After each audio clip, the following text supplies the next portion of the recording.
찬송으로 보답할 수 없는 큰 사랑, 주님께 영광 할렐루야. 형제 자매 모두 함께 찬송해. 주님께 영광 할렐루야. 하나님의 자녀여 크게 찬송 부르며 밝고 거룩한 길로 기쁨으로 나아가 주의 보좌 앞으로 속히 들어가겠네. 주님께 영광 할렐루야. 우리 받은 주님 은혜 한량 없도다. 주님께 영광 할렐루야. 기쁜 찬송 부르면서 천국 가겠네. 주님께 영광 할렐루야. 하나님의 자녀여 크게 찬송 부르며 밝고 거룩한 길로 기쁨으로 나아가 주의 보좌 앞으로 속히 들어가겠네. 주님께 영광 할렐루야. 잠시 후에 우리 모두 주를 보겠네. 주님께 영광 할렐루야. 영광스러운 보좌리에 거룩하신 주, 주님께 영광 할렐루야. 하나님의 자녀여 크게 찬송 부르며 밝고 거룩한 길로 기쁨으로 나아가 주의 보좌 앞으로 속히 들어가겠네. 주님께 영광 할렐루야. 만국 백성 천국에서 소리 높여서 주님께 영광 할렐루야. 영원토록 주의 공로 찬양하겠네. 주님께 영광 할렐루야. 하나님의 자녀여 크게 찬송 부르며 밝고 거룩한 길로 기쁨으로 나아가 주의 보좌 앞으로 속히 들어가겠네. 주님께 영광 할렐루야. 아멘. 다음에는 살아계신 주 함께 찬양드리겠습니다.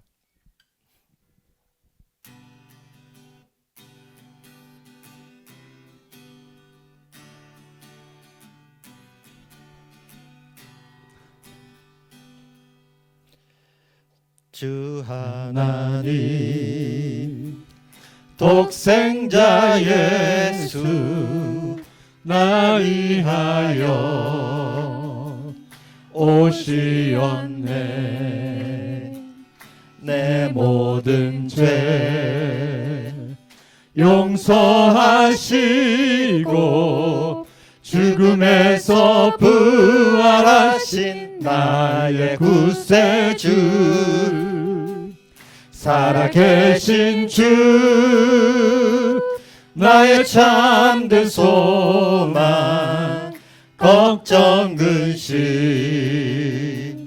전혀 없네. 사랑의 주네 갈 길 인도하니 내 모든 삶의 기쁨 늘 충만하네. 주 안에서 거듭난 생명 도우시는 주의 사랑 참 기쁨과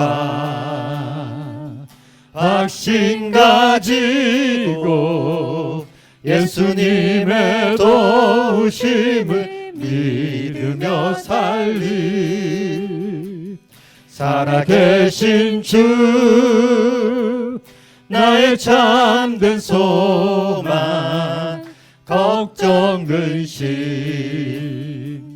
전혀 없네.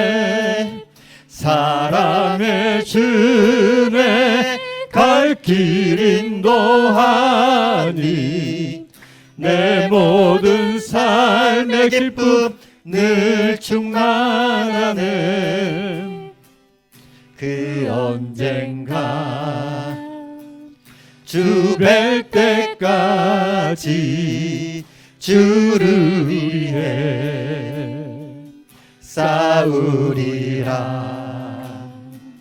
승리의 길 멀고 험해도 주님께서 나의 앞길 지켜주시리. 살아계신 주 나의 참된 소망, 걱정 근심 전혀 없네. 사랑의 주네 갈 길 인도하니 내 모든 삶의 기쁨 늘 충만하네. 그 언젠가 주 뵐 때까지 주를 위해 싸우리라. 승리의 길 멀고 험해도 주님께서 나의 앞길 지켜주시리. 살아계신 주 나의 참된 소망, 걱정 근심 전혀 없네. 사랑의 주네 갈 길 인도하니 내 모든 삶의 기쁨 늘 충만하네. 살아계신 주, 살아계신 주 나의 참된 소망, 걱정 근심 전혀 없네. 사랑의 주네 갈 길 인도하니 내 모든 삶의 기쁨 늘 충만하네. 아멘.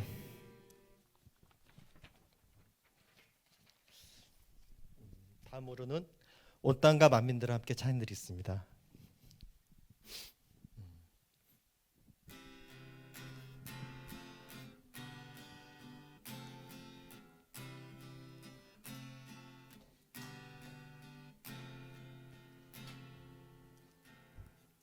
온 땅과 만민들아 주의 음성 듣고 모두 기뻐하라. 산들과 나무들도 즐겁게 춤추며 함께 손뼉 쳐라.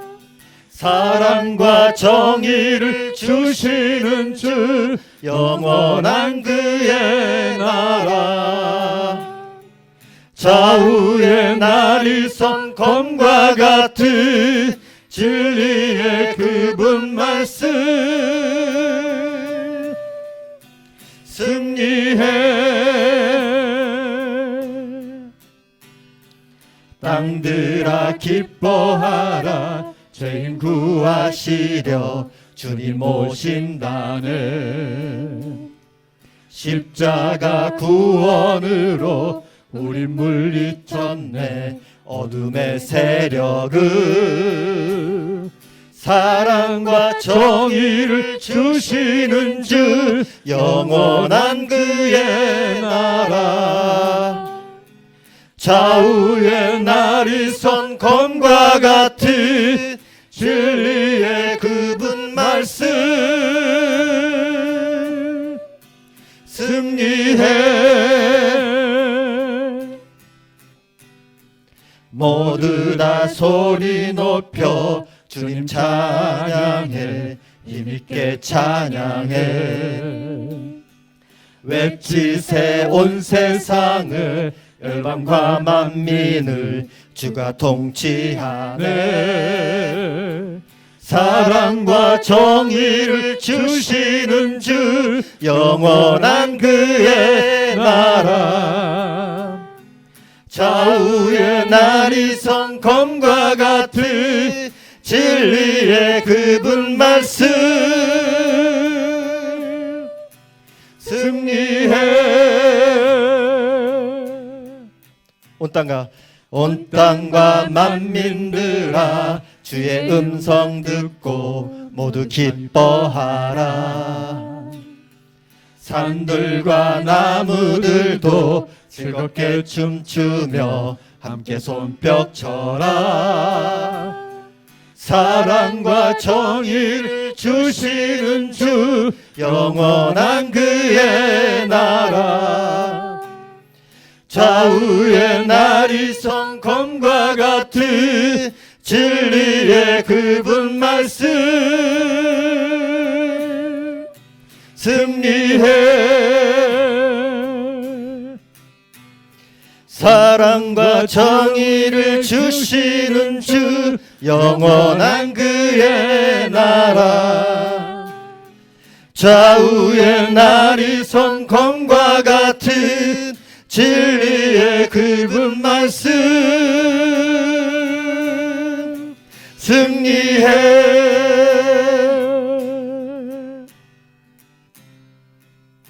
아멘. 다 함께 원하고 바라고 기도합니다. 함께 찬양 드리겠습니다.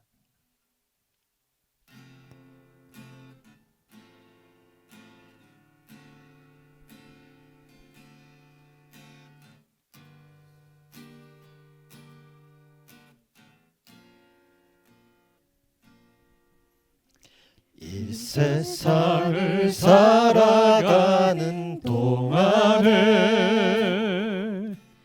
나의 힘을 의지할 수 없으니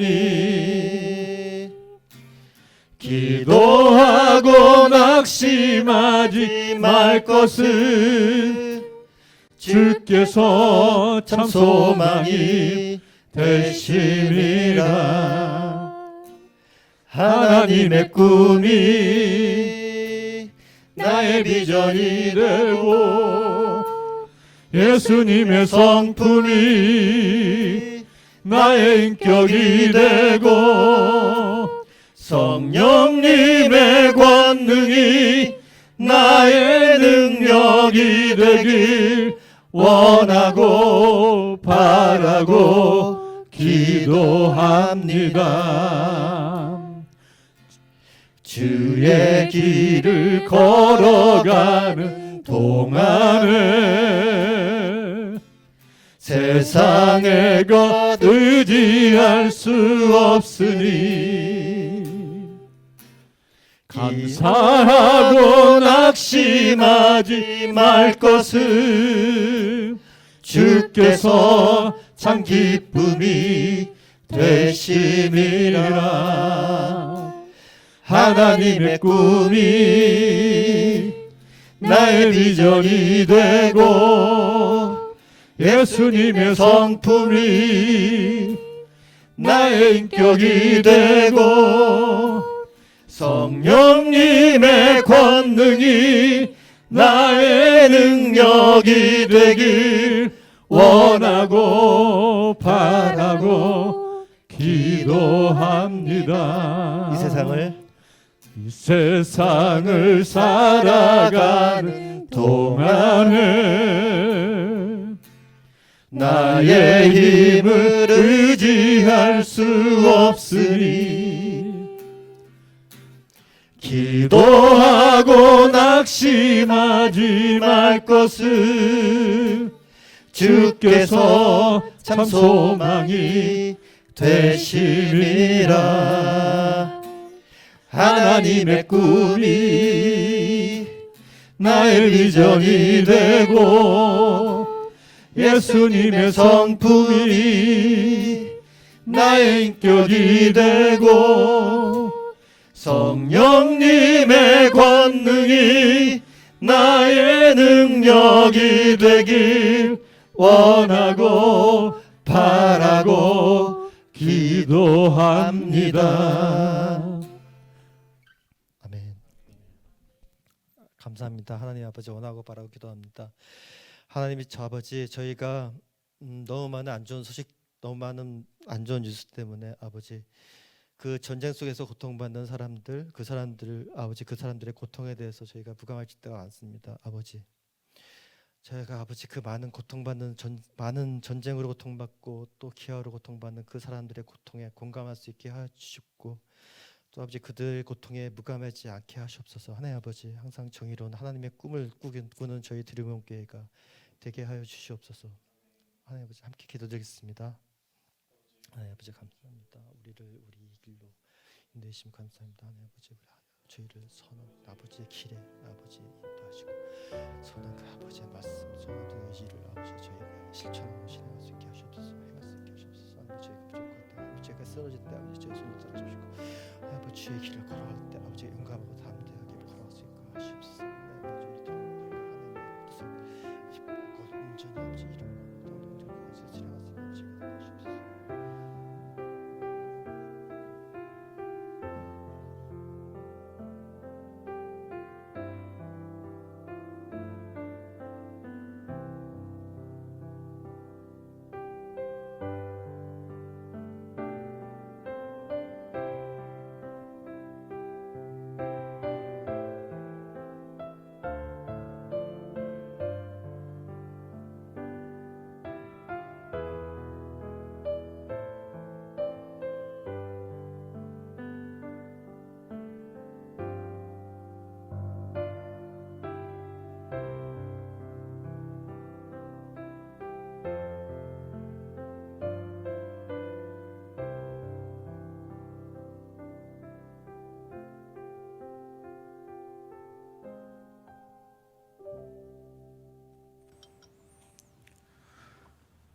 예수님의 이름으로 기도하였습니다. 아멘. 오늘 우리에게 주시는 하나님의 말씀은 마가복음 1장 1절에서 11절까지 말씀입니다. 신약성경 53면 마가복음 1장 1절에서 11절까지 말씀입니다.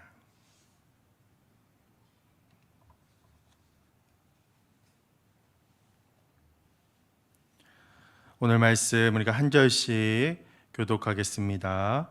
하나님의 아들 예수 그리스도의 복음의 시작이라. 선지자 이사야의 글에 보라, 내가 내 사자를 내 앞에 보내노니 그가 내 길을 준비하리라. 광야에 외치는 자의 소리가 있어 이르되 너희는 주의 길을 준비하라. 그의 오실 길을 곧게 하라. 기록된 것과 같이. 세례 요한이 광야에 이르러 죄 사함을 받게 하는 회개의 세례를 전파하니 온 유대 지방과 예루살렘 사람이 다 나아가 자기 죄를 자복하고 요단 강에서 그에게 세례를 받더라. 요한은 낙타털 옷을 입고 허리에 가죽띠를 띠고 메뚜기와 석청을 먹더라. 그가 전파하여 이르되 나보다 능력 많으신 이가 내 뒤에 오시나니 나는 굽혀 그의 신발끈을 풀기도 감당하지 못하겠노라. 나는 너희에게 물로 세례를 베풀었거니와 그는 너희에게 성령으로 세례를 베푸시리라. 그때 예수께서 갈릴리 나사렛으로부터 와서 요단강에서 요한에게 세례를 받으시고 곧 물에서 올라오실새 하늘이 갈라짐과 성령이 비둘기같이 자기에게 내려오심을 보시더니 함께합니다. 하늘로부터 소리가 나기를 너는 내 사랑하는 아들이라 내가 너를 기뻐하노라 하시니라. 아멘. 할렐루야. 오늘 우리가 읽은 말씀을 가지고 예수님과 춤추라 이란 제목으로 함께 말씀을 나누고자 합니다. 우리 수요 기도에 나오신 모든 성도님들에게 하나님의 귀한 은혜가 함께 하시기를 간절히 축원합니다. 우리가 지난주까지 이사야서의 말씀을 가지고 그렇게 함께 말씀을 나눴죠. 이사야서는 하나님께서 이스라엘 백성을 통하여 온 인류를 구원하고자 하는 하나님의 큰 뜻이 또 하나님의 꿈이 나타나 있는 그러한 말씀입니다. 그래서 이사야서에서는 오실 메시아에 대해서 말씀하고 있는 거죠.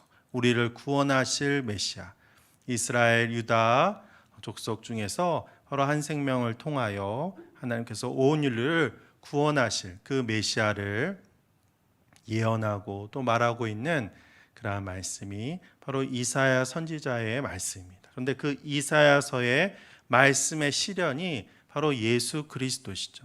그래서 예수님의 오심, 또 예수님이 행하시고 예수님이 십자가 고난을 감당하심으로 우리의 죄를 감당하시고 또한 인류를 구원하신 그 말씀이 들어있는 성서가 바로 복음서입니다. 그래서 성경에는 마태, 마가, 누가, 요한 4개의 복음서가 있는데 우리는 수요 기도회 때 바로 그 이사야 선지자의 예언, 또 하나님의 말씀의 실현이라고 할 수 있는 예수님이 오신 그 마가복음의 말씀을 통하여 예수님의 그 놀라운 사랑과 또 우리 가운데 어떻게 이 생명의 역사가 나타날 수 있는지 함께 마가복음을 통해서 수요 예배 시간에, 수요 기도의 시간에 함께 은혜를 나누고자 합니다. 얼마 전에 이제 돌아가신 작고한 리드머 교회를 세우신 팀 켈러 목사님이라고 하는 그런 분이 계십니다. 뉴욕에 이제 리드머 교회를 이제 설립하셨는데 한 40년 전에 설립하셨죠. 그런데 그 당시에는 이제 뭐 지금도 크게 달라지지 않았지만 굉장히 뉴욕은 이 물질주의가 만연한 그러한 곳이죠. 세계 경제 중심지기도 하고 하나님을 믿는다는 것이 미국 사회는 전반적으로 그래도 태어나면서부터 세례를 받고 또 결혼식은 그래도 교회에서 하고 장례식도 목사님의 집례 가운데 하는 것이 일반적인데 그러한 미국에서 뉴욕에서 자기가 스스로 신앙인이고 또 신앙생활을 열심히 한다고 이야기하는 사람이 2%밖에 되지 않던 때가 약 1980년대, 90년대에 그때라고 이야기할 수 있습니다. 그래서 그렇게 척박한 뉴욕 땅에서 리드머 교회를 세우고 정말 많은 사람들을 구원시킨 또 이 도시의 복음화를 위해서 새로운 장을 연 그러한 분이 바로 이 팀 켈러 목사님인데 이분이 쓰신 왕의 십자가라고 하는 그러한 마가복음에 관한 말씀이 있습니다. 그래서 마가복음 그 말씀이 어떻게 우리 가운데 정말 예수 그리스도의 복음의 능력으로 나타날 수 있는가, 우리가 어떻게 참 생명을 간직할 수 있고 이 말씀이 또한 우리의 삶 가운데 구체적으로 능력으로 구체적인 행함으로 나타날 수 있는지를 말씀하고 있는 그러한 책입니다. 그래서 이 팀 켈러 목사님이 쓰신 왕의 십자가 마가복음에 관한 이 책을 가지고 우리가 또한 이것을 참고로 해서 수요 기도회 때 말씀을 나누고자 합니다. 이 책에 보면 이 마가복음은 좀 특별한 책이다 이렇게 말씀하고 있습니다. 먼저 이 마가라고 하는 그 사람은 이 마가복음을 쓴 마가라고 하는 사람은 베드로의 비서이자 통역가였다라고 합니다. 그래서 다른 복음서보다 베드로에 관한 이야기가 굉장히 많이 나오는 복음서가 이 마가복음입니다. 거의 모든 사건에서 베드로가 거의 다 등장을 합니다. 그래서 베드로의 고백, 또 베드로의 잘못, 베드로의 연약함 이런 것들이 하지만 예수님을 나타내기 위해서, 예수님을 표현하기 위해서 그 곁에 바로 베드로가 있는 모습을 많이 기록하고 있는데 그것은 바로 이 마가가 베드로의 비서이자 통역가였기 때문인 것이죠. 그래서 실제로 이 마가복음은 이 베드로의 고백서라고도 이야기할 수 있는 것입니다. 그리고 이 마가복음은 어떤 역사책처럼 누가 무엇을 하고 이렇게 밋밋하게 쓰여진 책이 아니라는 거죠. 마가복음은 거의 다 실제로 원어적으로 보면 현재형으로 많이 써져 있습니다. 말하고 행하고 하는 일들이 현재형으로 써져 있고 또한 즉시와 같은 그러한 단어가 쓰여져 있어서 굉장히 속도감 있게 그렇게 표현된, 그래서 이야기들이 굉장히 많이 서술되기보다는 내용 중심으로 짧게 속도감 있게 표현되어 있는 것이 바로 마가복음입니다. 그러면서 마가복음을 통해서 팀 켈러 목사님은 이렇게 말합니다. 마가복음을 통해서 본 예수님은 이리저리 바삐 움직이신 행동가셨다라고 그렇게 말하고 있습니다. 그래서 예수님께서 직접 아픈 사람들을 찾아가시고 그들을 고치시고 회복시켜 주시고 또 성전에 그러한 잘못된 것을 새롭게 하시고 그 성전에 장사하는 사람들의 그 물건들을 엎으시는 그러한 예수님의 모습들, 또한 사람들과 직접 만나고 아픈 사람들을 위로하고 회복시키는 또 복음을 담대히 전하시는 그러한 예수님의 모습이 너무나 잘 나와 있는 말씀입니다. 그래서 행동하시는 예수님을 만날 수 있는 그러한 복음서가 바로 이 마가복음이라고 할 수 있는 것입니다. 그렇기 때문에 이 마가복음에서는 구체적으로 예수님이 누구인지를 분명하게 말씀하고 있는 거죠. 1장 1절에서 바로 이 책을 쓴 목적, 마가복음을 쓴 목적은 바로 예수님이 누구신지를 말씀하기 위한 것이고, 그 목적에 정확한 대답을 바로 1장 1절에서 하고 있는 겁니다. 1절에 보면 하나님의 아들 예수 그리스도의 복음의 시작이라. 그래서 예수님이 누구신가? 예수님은 하나님의 아들이시다. 분명하게 이야기하고 있는 거죠.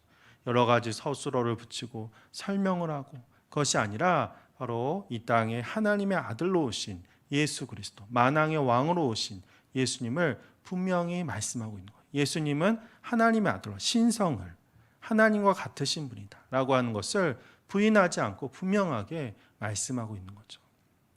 우리 인간의 모습을 똑같이 갖고 계신 예수님을 보면서 그분이 하나님인가 아닌가 많은 사람들은 그것을 의문시 여겼고, 또 유대인들은 예수님이 하나님이시라는 것, 예수님이 하나님의 아들이라는 것을 부인했죠. 그런데 마가는 바로 분명하게 예수님은 하나님의 아들이시다, 우리를 구원하기 위해 이 땅에 오신 하나님이 보내주신 구세주이시다라고 하는 것을 분명하게 말씀하고 있는 것입니다. 우리의 신앙의 핵심은 예수 그리스도인데, 예수님이 누구시냐? 하나님의 아들로서 우리의 구세주 되심을 우리가 분명하게 고백했을 때 우리의 신앙이 흔들리지 않고, 우리의 신앙의 상황에 정말 어려움 당하지 않고 주님을 바라보는 그러한 신앙이 될 줄 믿습니다.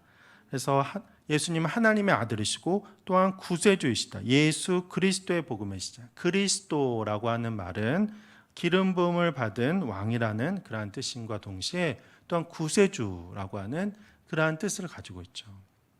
그래서 예수님은 하나님의 아들이며 구세주이시다. 우리를 구원하기 위해 이 땅에 오신 분이다 라고 말씀하고 있습니다. 그래서 예수님의 오심을 준비하는 세례 요한의 이야기가 첫 번째로 나오고 있습니다. 또 이 예수님의 오심은 이사야서의 그 예언을 실현하기 위해 오신 분이시다라고 말씀하고, 2절에 보면 선지자 이사야의 글에, 그래서 이사야서의 말씀을 인용해서 바로 이 땅을 구원하기 위해서, 또 주님의 뜻을 나타내기 위해 죄악 가운데 고난받는 모든 생명들을 회복시키기 위해서, 진정한 생명을 주기 위해서 예수님이 오셨다. 또한 그 길을 준비하기 위해 세례 요한이 그 길을 준비하고 있다라고 말씀하고 있습니다.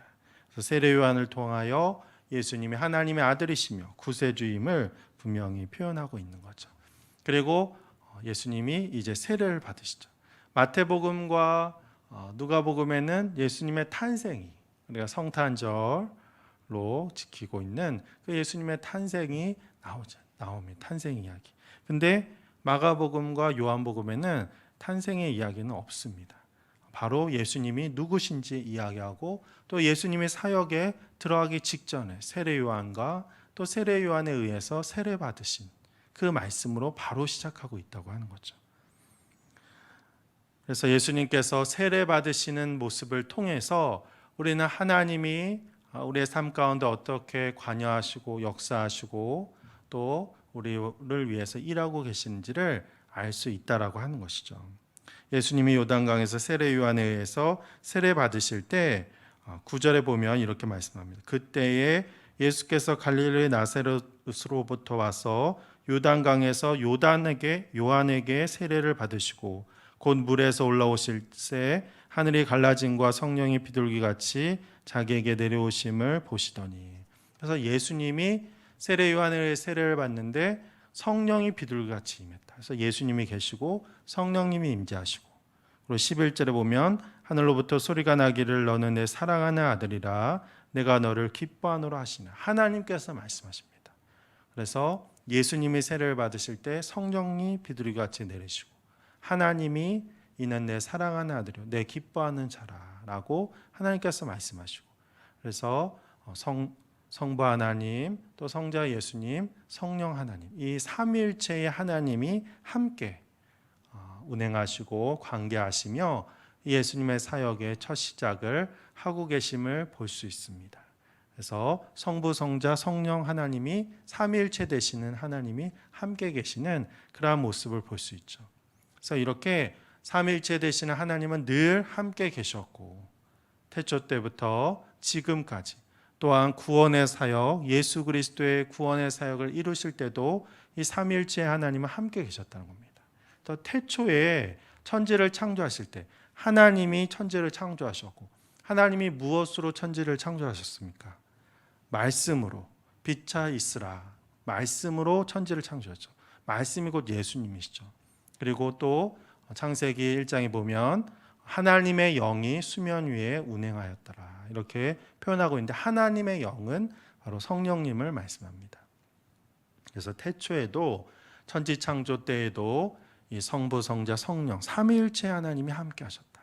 그래서 태초 때부터 또 구원의 사역 우리를 구원하시고 또한 지금도 삼위일체 하나님이 우리와 함께하고 계심을 바로 마가복음의 말씀은 이 구원의 사역을 이야기하면서 우리에게 이야기하고 있는 거죠. 그래서 이렇게 함께 삼위일체의 하나님은 우리와 함께 하고 계시고 또한 우리가 이 삼위일체의 하나님과 함께하기를 원하고 계신다는 것이죠. 팀 켈러 목사님은 이러한 삼위일체의 하나님의 그 관계, 그래서 우리가 삼위일체는 기독교의 신비라고 이야기하죠. 그러면 하나님이 한 분이신 거야, 세 분이신 거야? 이렇게 물어볼 때가 많은데 하나님이 한 분만인 것도 아니고 하나님이 세 분인 것도 아니고 한 분이면서 세 분이고 세 분이면서 한 분인 것이 삼위일체입니다.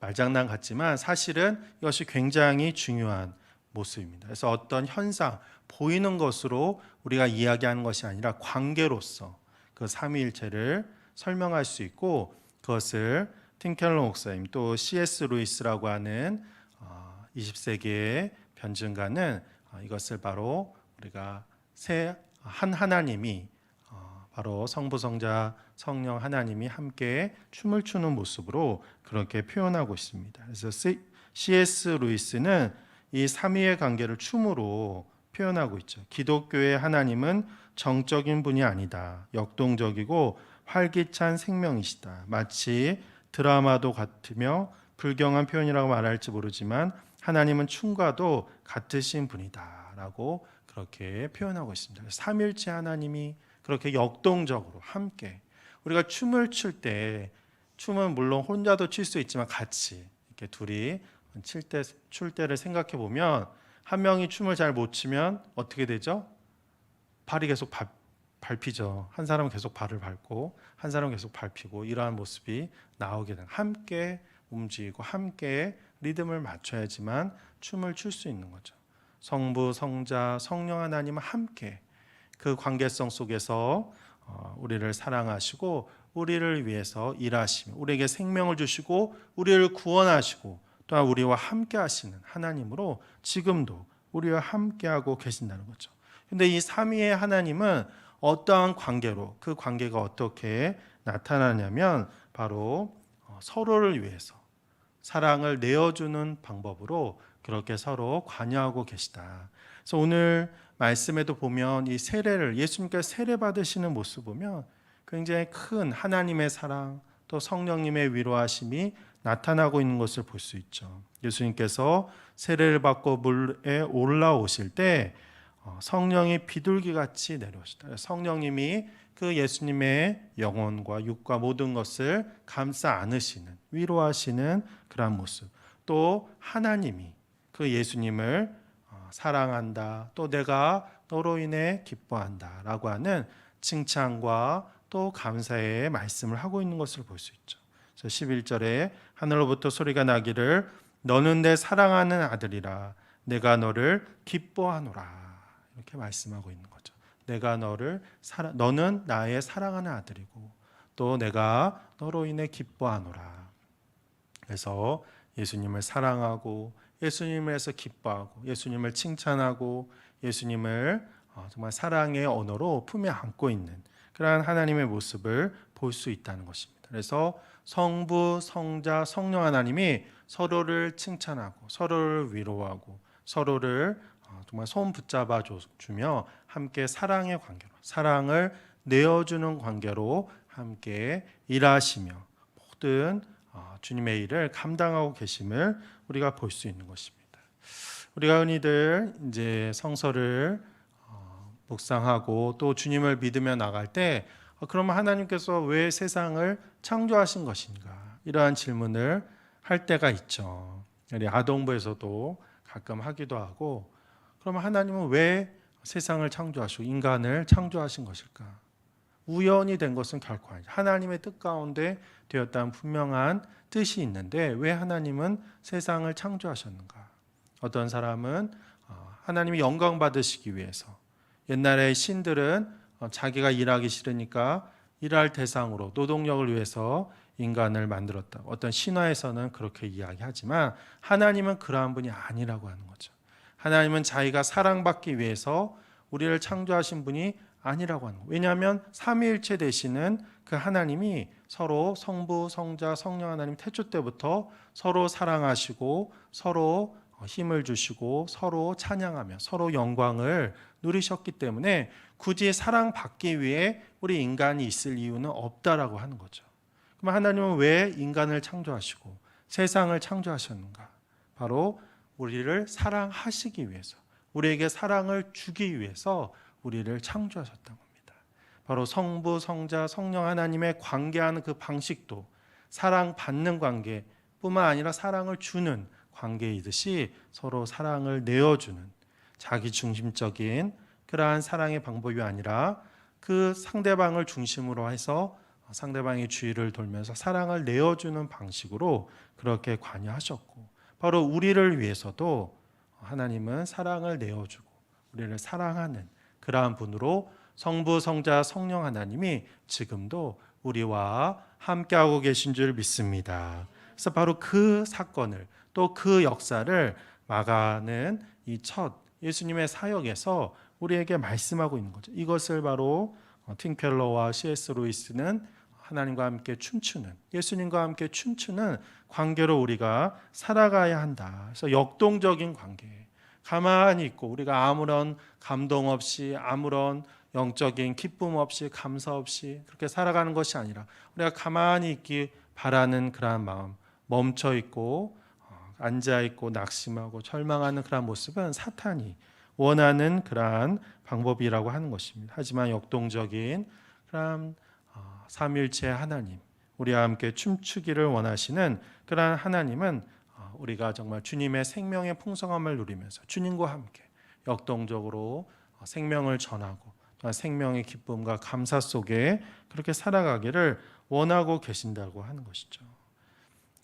그런데 오늘 말씀 이제 우리가 11절까지 읽었지만 그 바로 다음에는 이제 예수님이 시험 당하신 말씀이 나옵니다. 그래서 12절 13절에 보면 이렇게 말씀하죠. 성령이 곧 예수를 광야로 몰아내신지라 광야에서 40일을 계시면서 사탄에게 시험을 받으시며 들짐승과 함께 계시니 천사들이 수종 들더라. 그래서 예수님이 이제 세례를 받으시고 공생애를 시작하시는데 처음 만난 것은 사탄이라고 하는 거죠.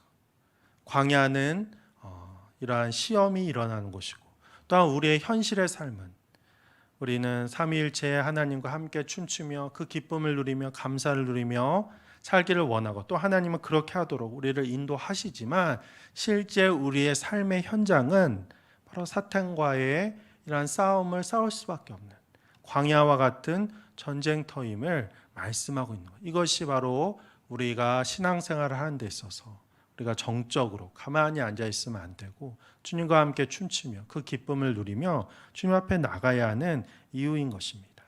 그런데 세례를 받자마자 사탄이 나타났듯이 이것은 천지창조의 그 모습에도 나타난다는 거죠.